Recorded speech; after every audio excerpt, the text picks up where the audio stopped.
justice is truth in action, meaning justice actually really becomes possible both in the personal, societal, and political sense when it is actually visible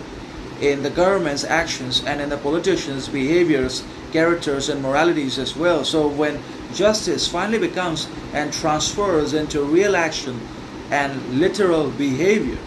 and change in morality, perception, mentality, etc., then obviously justice becomes fulfilled and justice also becomes meaningful, significant, authentic, worthy, distinct, and sovereign in its purpose, nature, character, and action. But justice simultaneously loses its worth, significance, character, meaning, and its very essence if it's not accompanied by or followed by immediate, meaningful, just, fair,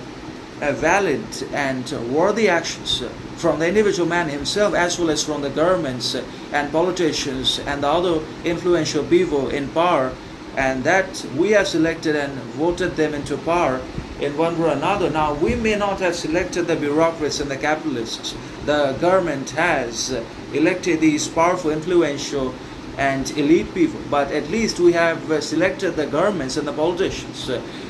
because of our own will, decision making, support, admiration, respect, whatever you want to call it. And that government actually should, must, and has to be able to provide us with constant, consistent, and seamless justice, equality, morality, liberty, fairness, and human rights and conditions of expression, speech, education, religion, and ethnicity under all circumstances and situations, no matter what difficulty, challenge, or circumstance we may be facing on the internal or on the external side. But if we have these rights, we will be able to live with at least ambition, success,